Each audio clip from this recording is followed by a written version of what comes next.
Before the red dust roads reached the sea, before the bronze plaques were carved, there was a woman who never bled, never aged, and never blinked. Her name was Upona, and she was not chosen by the gods. She owned them.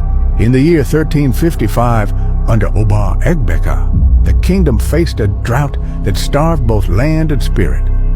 The high priests summoned a new oracle, a mysterious woman said to have lived in the forests beyond the kingdom's borders, where spirits whispered and trees bled sap as thick as oil. Ukpana arrived barefoot. Her skin was like carved ebony, and her eyes were silver, with no pupils.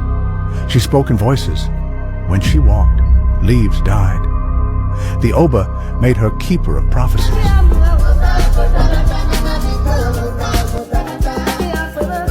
The Oba made her keeper of prophecies. Upona was given a shrine deep beneath the palace, a chamber no one had entered in generations. The air down there was thick, like it remembered too much. Its walls were carved with symbols that hadn't been spoken aloud in centuries. They laid out obsidian stones, goat bones, dried leaves, and old mirrors covered in cloth. She asked for no gold, no crown, no celebration, only silence, and one rule: no one must look upon her during her visions.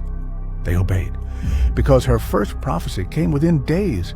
She named the exact moment the rains would return. She described the face of a man who would try to poison the Oba. She warned that 2 royal children would not survive the month, and both were found lifeless before the moon changed. The palace shook. When Ukpana entered her trance, she sat still for hours, motionless, eyes shut. Then suddenly, her spine would arch, her mouth would stretch unnaturally wide, and voices would pour out like smoke and thunder. Not one voice, but many. Old, young, male, female, some weeping, some cackling, some speaking in tongues no one dared translate. The spirits used her body like a drum, and still she warned, "If any man looks upon me during my calling, he shall not belong to the living, nor the dead." For years, no one dared disobey, until one night, a young guard, barely 20, let curiosity become courage.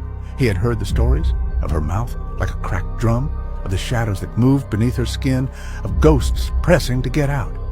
He hid behind a tapestry, eyes wide, heart steady. At dawn, they found him, eyes gone, tongue missing. No one spoke his name again. No one entered Ukpana's shrine without a blindfold. No one whispered during the rain. From that day, they feared her, not as a woman, but as a gate the spirits still walk through, a gate that never truly closed.